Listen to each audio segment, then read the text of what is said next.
Muy buenas YouTube, ¿cómo están? Soy Lucas Baini, esto es Cámara en Mano. Hablemos del final de El Juego del Calamar, porque después de 3 temporadas, o más bien 2, y la segunda fue cortada a la mitad, terminó dejándonos lo que era esperable, una pila de muertos y la posibilidad de varios spin-off. En este video vamos a repasar este final, qué es lo que significa para más adelante, cuáles son los temas que atravesaron a esta temporada y la suerte de sus personajes, además de algunas cosas que me llamaron la atención. La temporada arranca dándonos una revelación que ya se veía venir desde el final de la segunda, que es que la guardia número 11 no le disparó a matar a 246 y este gesto de humanidad es el que de hecho termina salvándolos a ambos, ya que son los únicos dominados por este juego que salen con vida de la isla. También en este inicio y a lo largo de toda la temporada, en el afuera el detective junto a Gonji terminan desenmascarando al capitán del barco y así es como el joven va a llegar a la isla para encontrar a los juegos y sobre todo a su hermano. Por su parte 222 va a tener a su bebé en medio de la competencia y en una resolución que le suma un diferencial a esta temporada respecto a la anterior, ese bebé se convierte en un jugador más, pero al mismo tiempo no es un jugador cualquiera, es un jugador único, porque él es el único al que sus decisiones en la vida no lo llevaron a este lugar, ni tampoco decide si jugar o no. Este símbolo de vida en medio de ese lugar de tanta muerte es el elemento con mayor fuerza en esta temporada que va a atravesar temas como la naturaleza humana, la culpa y el mercantilismo de la vida. La culpa atraviesa prácticamente a todos los personajes, tanto como fantasmas del pasado como por sus acciones en esta edición de los juegos. Gi-hun carga con la decisión de empezar una revolución que llevó a la muerte a muchísimos jugadores que creyeron en él. En este inicio de temporada esa ira la va a depositar en su búsqueda por vengarse de 388, ese joven cobarde que mintió sobre su pasado en la marina y terminará siendo el pecado que quiebre a Gi-hun, quizás acercándolo definitivamente a la vereda del líder, hasta que el nacimiento de la beba de 222 y su seguridad lo devuelven al camino del sacrificio. Por su parte, la misma 222 va a cargar con la culpa de la muerte de 120, quien a pesar de tener la posibilidad de escapar y ganar el juego del cuchillo y la llave, decidió volver por ella y la abuela para ayudarlas desinteresadamente, lo cual es la que la va a llevar a la muerte a manos de 333. Hyun-ju entonces es quien encapsula a la perfección el mensaje de empatía y bondad en el humano, dos cualidades que incluso pueden resistir a la peor de las situaciones. Pero es justamente por decidir hacer eso que termina siendo víctima de un personaje que también va a estar atravesado por la culpa, que es 333, solo que su mecanismo de defensa ante ese sentimiento es depositar las culpas en otros y nunca hacerse cargo de nada, mientras es capaz de llegar al punto más bajo con tal de sobrevivir, como dejar que su expareja se suicide y arrojar a su propio hijo al vacío. De verdad,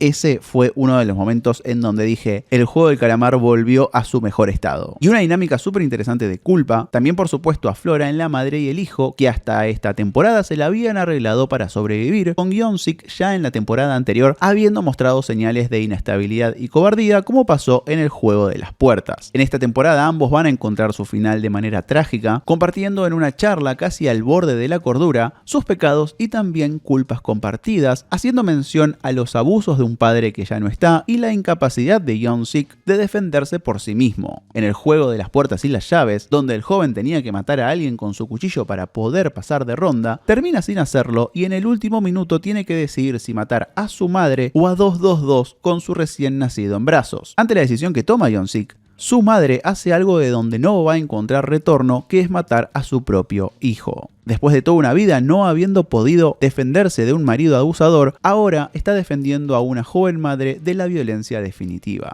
Pero lamentablemente, o no, porque a fin de cuentas, esta culpa que la carcome hasta la muerte es la que también muestra que hay humanidad en esta señora, es la culpa la que se la va a llevar cuando decide ahorcarse durante esa noche, después de hablar con Gi-hun para pedirle que proteja con su vida al bebé de 222, y también hablar sobre cómo durante toda su vida pidió a los dioses que su hijo se recupere y pueda tener una vida próspera, para después terminar matándolo ella misma. Y esta, junto a la muerte de 120, sin dudas fueron las pérdidas más impactantes de la temporada. Y si te viene gustando el video, no te olvides del like, suscríbete también porque voy a hacer un segundo video analizando todos los episodios a fondo, con simbolismos, referencias y cosas que quizás no viste, y de hecho te dejo el análisis de la segunda temporada para que veas más o menos cómo es la onda. Y hablando de la culpa, Gi-hun arranca la temporada fuera de sí, roto a partir del asesinato de su amigo por parte del líder, quien lo hizo a modo de castigo por esa revolución fallida que tuvo lugar en el final de la segunda temporada. Pero el líder después de eso lo devuelve a la arena con un objetivo claro: demostrarle que la naturaleza humana es pisotear al que tengamos al lado para ganar y escalar, mientras que Gi-Hong está ahí para demostrarle a los juegos y al líder que se equivocan, que los humanos son inherentemente buenos y es el contexto el que los destruye.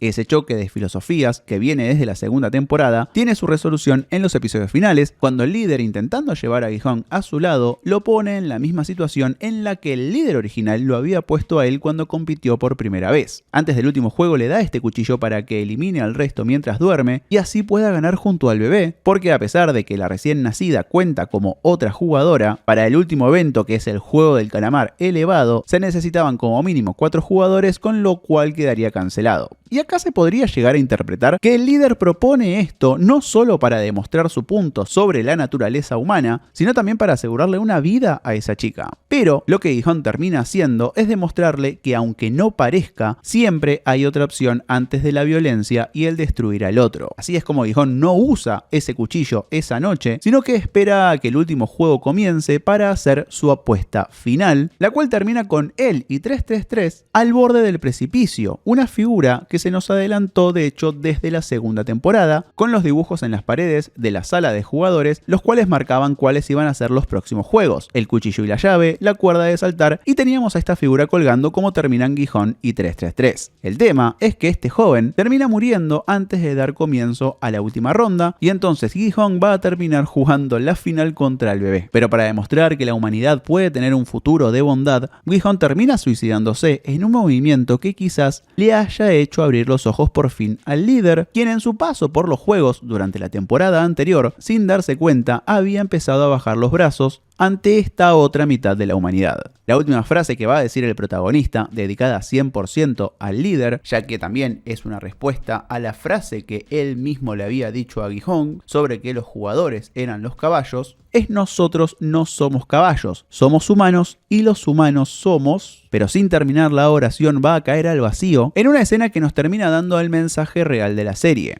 Por más que buena parte de nosotros crea que el humano es bueno, y quizás muchos crean que el humano es inherentemente malo, y en las situaciones de vida o muerte es en donde la verdadera naturaleza humana termina despertando, la realidad es que somos esos puntos suspensivos. Somos un cúmulo de decisiones, inseguridades, miedos y preguntas demasiado complejo como para poder resumir a una palabra, como para poder resumir a un buenos o malos. El desarrollo de Gi-Hong de la primera temporada a este final es una muestra de ello. Un tipo que no valía para nada, estafaba y era ventajero, se termina convirtiendo en un héroe con un sacrificio casi divino. Y por otro lado, el líder, un tipo que pasó por lo mismo que Gi-Hong, pero se corrompió por completo a partir de esos juegos, encuentra en esta acción de su rival un despertar, y por respeto a él, hacia el final lo vemos yendo al hotel donde Gi-Hong guardaba todo su dinero, lo deposita y le lleva personalmente a su hija la tarjeta para que ella pueda gastarlo todo, además de su uniforme, y en un detalle clave,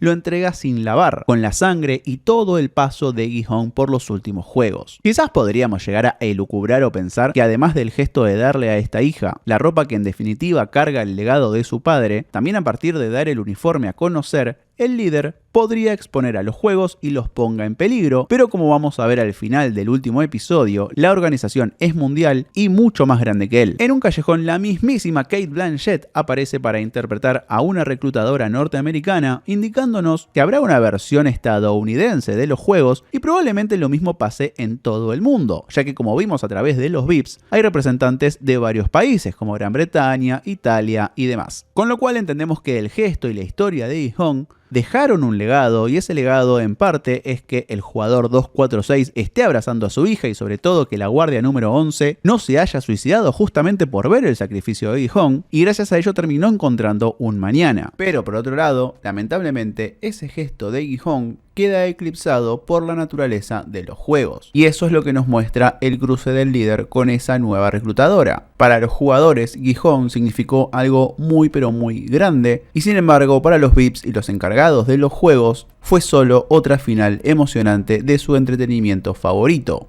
Y no sé ustedes, pero a mí cuando apareció Cate Blanchett me descolocó un poco, y no para bien, siendo que en el mundo del juego del calamar un rostro tan reconocido hace un poco de ruido, pero es inevitable pensar en que es una ventana a Netflix capturando a muchos nombres conocidos para una nueva serie dentro de este mundo. En ese salto de 6 meses, también encontramos que por fin el hermano de Sao Byok se reunió con su madre y también a la guardia número 11 viajando a China para rastrear a su hija. De esta manera, el juego del calamar, como dije al principio del video, terminó con dos cosas que deberíamos haber visto venir. Por un lado, el sacrificio de su protagonista y la muerte muy trágica de personajes con los que llegamos a conectar, sobre todo con esta segunda parte de la historia. Me parecía que la segunda temporada, de la manera en que habían dispuesto los episodios y cortado sobre todo ese final, terminó siendo algo sin pies ni cabeza. Todos sus arcos se habían presentado, pero ninguno de ellos había tenido una resolución. Yo creo que esta tercera temporada le termina dando la fuerza que necesitaba la segunda, y sobre todo estos dos últimos episodios me recordaron a lo mejor de esta serie que sigue estando en la primera temporada. Más allá de esta decisión técnica y comercial que tomó Netflix de dividir esta temporada en dos, siendo que la historia, los personajes y los mensajes que quiso bajar su creador fueron súper sólidos, más teniendo en cuenta que el plan original era solo hacer aquella primera temporada, pero a partir del éxito generacional que tuvo el juego del calamar, se vio hasta casi obligado de escribir esta segunda y afortunadamente logró encontrar ese hilo por el cual contar una nueva historia y sobre todo centrarnos en esto, en este duelo de filosofías sobre la verdadera naturaleza humana. Y en cuanto a los juegos, la verdad es que en esta tercera temporada, si bien se sintieron un poco derivativos de los que habíamos visto en la parte final de la primera edición de los juegos, es decir, el juego de saltar la soga va por el mismo andarivel que lo que proponía el juego de cruzar el puente de vidrio, y el juego de los cuchillos y las llaves dialoga de la misma manera con el juego de las canicas en la primera temporada, y por supuesto tenía que terminar con una reversión del juego del calamar. Sí encuentro en estos tres nuevos ejemplos elementos que le aportaron mucho valor a la temporada. En el primero, el de los cuchillos y las llaves, el diseño de producción vuelve a ser impactante. Solo el escenario te termina dando miedo, te da una sensación de incomodidad profunda al ser un laberinto donde no importa a dónde veas, todo se ve igual. También el giro dentro de ese juego con las tres formas de llaves fue algo muy interesante, le sumó una dinámica extra, fue en donde más salió a relucir esa naturaleza oscura del ser humano, con los ejemplos más fuertes siendo el de 333, la bruja y por supuesto el del viejo número 100, ese que termina siendo el villano de la temporada y siendo el otro extremo del péndulo respecto a Gijón. Y por el lado del de saltar la cuerda, más allá de que ese niño gigante al final no fue tan protagonista como si lo había sido su amiga en el primer juego de esta serie, sí fue el contexto indicado para la tragedia de 222. Además, el tener el elemento de ese primer sobreviviente a los juegos queriendo empujar a los demás, le sumó un nivel de complejidad muy bienvenida en toda esta secuencia. Por último, obviamente que la serie tenía que terminar con un juego del calamar, y esta modalidad de hacerlo en la altura y por etapas le dio a los dos episodios finales un riesgo absoluto que la serie necesitaba desesperadamente. ¿Ustedes qué creen, amigos? ¿El final del juego del calamar terminó siendo satisfactorio? ¿Están conformes con la respuesta que encuentra la serie a este postulado que hizo al principio sobre la naturaleza humana? Me cuentan acá abajo en los comentarios. Muchas gracias por llegar hasta esta parte del video. No se olviden de suscribirse porque ya el lunes a más tardar vamos a tener el análisis completo con muchísimos simbolismos, detalles en la puesta en escena que quizás no viste, y también varias explicaciones sobre ciertos aspectos de los juegos y distintos elementos en esta última temporada. Suscríbanse para no perderse eso, y gracias por ese like una vez más, se los digo. Nos vemos en el próximo si ustedes quieren.